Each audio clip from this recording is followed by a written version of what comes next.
എല്ലാത്തിനും കാണിച്ചു തരാം.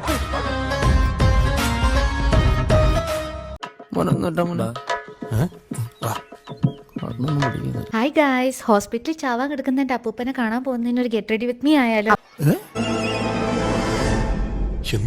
ഹായ് ഗായ്സ്, ഹോസ്പിറ്റലിൽ ചാവാൻ കിടക്കുന്ന എന്റെ അപ്പൂപ്പനെ കാണാൻ പോകുന്നതിന് ഒരു ഗെറ്റ് റെഡി വിത്ത് മീ ആയാലോ? അയ്യോ, ഇങ്ങനെ പെമ്മക്കൾ ഉണ്ടാവനെ പുണ്യം ചെയ്യണം. അപ്പൂപ്പനെ ഇപ്പൊ ഒന്നും ഓർമ്മയില്ല, അതുകൊണ്ടാണ് ഞാൻ ഈ മെന്റലി ഫ്രൈഡ് എന്നുള്ള ടീഷർട്ട് ചൂസ് ചെയ്തു.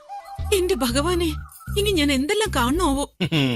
ഞാനൊരു വിങ്ഡ് ഐലൈനർ ലുക്കാണ് പ്ലാൻ ചെയ്തത്, പക്ഷെ പെട്ടെന്ന് അല്ലെങ്കിൽ അപ്പൂപ്പൻ തട്ടിപ്പോന്ന് പറഞ്ഞുകൊണ്ട് ഞാൻ ഇതിട്ടു.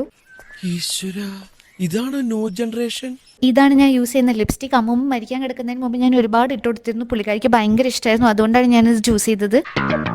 എവിടെയോ എന്തോ ഒരു തകരാറ് പോലെ. അമ്മൂമ്മ നന്നായി മുറുക്കാൻ ചോദിച്ചിരുന്നോണ്ട് ഒരു നാച്ചുറൽ റെഡ്നെസ് എപ്പോഴും ഉണ്ടായിരുന്നു. പിന്നെ അസുഖം വന്ന് ചാവാറായപ്പോൾ ഡോക്ടർ മുറുക്കാൻ നിർത്തണം എന്ന് പറഞ്ഞുകൊണ്ടാണ് ഞാൻ ഈ ലിപ്സ്റ്റിക് ഇൻട്രൊഡ്യൂസ് ചെയ്തത്. നിന്റെ പരിപാടി തീർത്ത് തരാണ് ഞാൻ.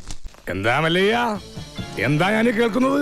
ഹെയർ ഞാനൊരു സ്ലിക്ക് ബാക്ക് ലുക്കാണ് പ്ലാൻ ചെയ്തത്, പക്ഷെ അപ്പൂപ്പൻ തട്ടിപ്പോയി കഴിഞ്ഞാൽ സ്റ്റാർ ആവുമല്ലോ, അതുകൊണ്ട് ഞാനൊരു സ്റ്റാർ വെക്കാന്ന് വിചാരിച്ചു. അമ്മമ്മയുടെ ഓർമ്മയ്ക്കായി ഒരു സ്റ്റാറും കൂടെ ഞാൻ വെച്ചു. അത് ശരി, വഴി കുത്തിരിക്കാൻ പോവാൻ പറ്റി. വായില് പല്ലിട്ടായിരുന്നെങ്കിൽ അടിച്ച് ഞാൻ പല്ല് ബാഗാച്ചിട്ടുണ്ടാക്കിയേ. Old ബാഗോ pickles. ബാക്കി ആവശ്യമുള്ള മേക്കപ്പ് സാധനങ്ങൾ ഞാൻ എന്റെ ഈ ബാഗിൽ ഇട്ടിട്ടുണ്ട്. പിന്നെ അപ്പൂപ്പന്റെ ഷർട്ട് ഷെഡി കേട്ട് മറ്റൊരു ബാഗ്. അപ്പൊ അടുത്ത അപ്പൂപ്പന്റെ 16-ന് കാണാം. Bye guys. എടാ, നിന്റെ അപ്പന്റെ സ്ഥാനത്ത് ഞാനായിരുന്നെങ്കിൽ നിന്നെ പണ്ടേ വെട്ടി എറിഞ്ഞ് കുടിച്ചു മൂടിയാനെ. എല്ലാവർക്കും സന്തോഷമായല്ലോ? എനിക്ക് സന്തോഷമായി. എല്ലാവർക്കും പിരിഞ്ഞു പോവാം. അനിയാ പോട്ടെ, അമ്പിമോനെ പോട്ടറ. അറിയൊന്നും വിചാരിക്കില്ലേ മക്കളെ, മാമനോടൊന്നും തോന്നല്ലേ?